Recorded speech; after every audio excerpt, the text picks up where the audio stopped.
ಮೋಯ್ Thai is the art of 8 limbs. 8 ಅಂಗಾಂಗಗಳನ್ನು ಉಪಯೋಗಿಸ್ಕೊಂಡು fight ಮಾಡೋದು, ಪಾಯಿಂಟ್ ಸಿಸ್ಟಮಲ್ಲಿ.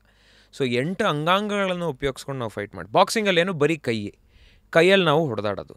ಎಲ್ಲೆಲ್ಲಿ ಹೊಡಿಬೋದು? ತಲೆ ಮತ್ತು ಬಾಡಿಗೆ ಮಾತ್ರ. Nothing other than your lower ಬಾಡಿಗೆಲ್ಲ ಹೊಡೆಯೋಂಗಿಲ್ಲ.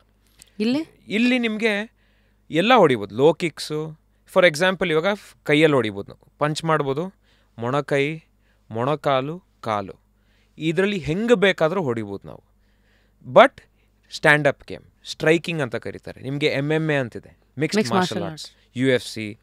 ಸೊ ಇದರಲ್ಲಿ ಏನು ಅಂದರೆ ಗ್ರ್ಯಾಪ್ಲಿಂಗ್ ಇರುತ್ತೆ, ಜುಜಿಟ್ಸು ಇರುತ್ತೆ, ರೆಸ್ಲಿಂಗೂ ಇರುತ್ತೆ, ಸ್ಟ್ರೈಕಿಂಗೂ ಇರುತ್ತೆ. ಒಬ್ಬೊಬ್ರದ್ದು ಒಂದೊಂದು ಬ್ಯಾಕ್ಗ್ರೌಂಡಿಂದ ಸ್ಟಾರ್ಟ್ ಮಾಡಿದಾಗ ಅವರಿಗೆ MMA ಒಂದು ಈಸಿ, ನಾಟ್ ಈಸಿ, ಬಟ್ ಅದು ಒಂದು ಮಿಕ್ಸ್ಡ್ ಮಾರ್ಷಲ್ ಆರ್ಟ್ಸ್ ಫೈಟಿಂಗ್ ಆದ್ದರಿಂದ ಅದರಲ್ಲಿ ಅವ್ರಿಗೆ ಹೆಂಗಿದ್ರು ಇವಾಗ ಇಂಟರ್ನ್ಯಾಷನಲ್ ಆಗಿ ಅದಕ್ಕೆ ಪ್ರೋತ್ಸಾಹ ಜಾಸ್ತಿ ಇದೆ. ಸೊ ಅದಕ್ಕೆ ಎಲ್ಲರೂ MMA ಜಾಸ್ತಿ ಇಳಿತಾ ಇದ್ದಾರೆ. ಬಟ್ ಮೋಯ್ ಥಾಯ್, ಕಿಕ್ ಬಾಕ್ಸಿಂಗ್, ತೈಕ್ವಾಂಡೋ ಇದೆಲ್ಲ ಸ್ಟ್ಯಾಂಡಪ್ ಗೇಮ್, ನಿಂತ್ಕೊಂಡು ಹೊಡೆದಾಡೋದು. ನಿಮಗೆ ತೈಕ್ವಾಂಡೋ ಆಗಲಿ, ಕರಾಟೆ ಆಗಲಿ, ಕರಾಟೆ ನಿಮಗೆ ಕಟ ಅಂತ ಬರುತ್ತೆ, ಇನ್ನೊಂದು ಬೇರೆ ಥರದ್ದು ಸ್ಪಾರಿಂಗ್, ಬೇರೆ ಫೈಟಿಂಗ್ ಥರ ಬರುತ್ತದೆ, ಅದ್ರದ್ದು ನಂಗೆ ಸ್ಪೆಸಿಫಿಕ್ ಹೆಸರು ಗೊತ್ತಿಲ್ಲ. ಸೊ ಬೇರೆ ಬೇರೆ ಸ್ಟೈಲಲ್ಲಿ ಬೇರೆ ಬೇರೆ ಥರ ಡಿಸಿಪ್ಲಿನ್ಸ್ ಇರುತ್ತೆ. ಮೋಯ್ ಥಾಯಲ್ಲಿ ಆ್ಯಕ್ಚುಲಿ ಇದು ಇವಾಗ ಸ್ಪೋರ್ಟಾಗಿ ಬಂದಿರೋದು.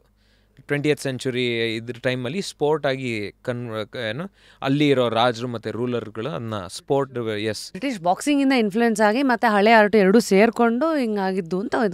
ಆ್ಯಕ್ಚುಲಿ ಅದಕ್ಕೆ ಇನ್ನೂ ಬೇರೆ ಹಿಸ್ಟ್ರಿನೇ ಇದೆ. That is just a brief history what is there in the internet, recent one. Of course there is boxing influence, ಮತ್ತು ನಿಮಗೆ ಏನೋ ಕಿಕ್ಕಿಂಗ್, ತೈಕ್ವಾಂಡೋ ಇನ್ಫ್ಲುಯೆನ್ಸು ಇದೆಲ್ಲ ಇದೆ, ಚೈನೀಸ್ ಬಾಕ್ಸಿಂಗ್ ಇನ್ಫ್ಲುಯೆನ್ಸು ಅದೆಲ್ಲ ಇದೆ. ಬಟ್ ಮೇಜರ್ ಬಂದ್ಬಿಟ್ಟು Muay Thai was part of Indian culture thousands of years ago, ಸಾವಿರಾರು ವರ್ಷದ ಹಿಂದೆಯಿಂದ. ಇದು ಸ್ಪೋರ್ಟ್ ಆಗಿರಲಿಲ್ಲ ಅವಾಗ, ಇದು ಕಾಂಬ್ಯಾಟ್ ವಾರ್ಫೇರಿಗೆ ಯೂಸ್ ಮಾಡ್ತಾರೆ, ಗೊರಿಲ್ಲಾ ವಾರ್ಫೇರು, ಈ ಥರದ್ದು ಬೇರೆ ಬೇರೆ ಥರದ್ದು, ಸಾರಿ ಯುದ್ಧಕ್ಕೆ ಯೂಸ್ ಮಾಡ್ತಾ ಇದ್ದಿದ್ದು. ಇದರಲ್ಲಿ ಮೋಯ್ ಥಾಯ್ ಅನ್ನೋದು modern name, Muay Boran is the ancient name. Ancient name ಬಂದ್ಬಿಟ್ಟು Muay Boran. Father of Muay Thai ಬಂದ್ಬಿಟ್ಟು ನಾಯಕ ನಾಮ್ ಥಾಮ್. ಇವತ್ತವರೆಗೂ March 17th ಅವ್ರದ್ದು, March 17th or 16th ಅವ್ರದ್ದು ಮೋಯ್ ಥಾಯ್ ಡೇ ಅಂತ ಮಾಡ್ತಾರೆ. ಇವರು ಥಾಯ್ ಬಾಕ್ಸರ್.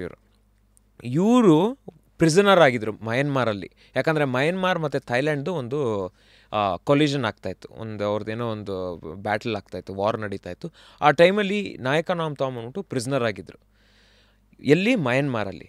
ಅಲ್ಲಿ ರಾಜ ಏನು ಹೇಳಿದ್ದ, ನೀನು ನನ್ನ ಬೆಸ್ಟ್ 8 ಫೈಟರ್ಗಳಿದ್ದಾರೆ, ಅವ್ರನ್ನೆಲ್ಲ ಹೊಡೆದ್ರೆ ನಿನಗೆ ಫ್ರೀಡಮ್ ಕೊಡ್ತೀನಿ ಅಂತ ಹೇಳಿದ್ದು. ನಾಯಕ ನಾಮ್ ಥಾಮ್ 8 ಮಯನ್ಮಾರ್ ಫೈಟರ್ಸ್ನು ಹೊಡೆದು ಥೈಲ್ಯಾಂಡಿಗೆ ಬಂದಾಗ ಅಲ್ಲಿಂದ ಮೋಯ್ ಥಾಯ್ಗೆ ಜಾಸ್ತಿ ಇನ್ಫ್ಲುಯೆನ್ಸು ಮತ್ತು ಎಕ್ಸ್ಪೋಜರ್ ಸಿಕ್ಕಿದ್ದು. ಆ ಮನುಷ್ಯದಿಂದನೇ ಇವತ್ತು ಮೋಯ್ ಥಾಯ್ ಇದಿರೋದು.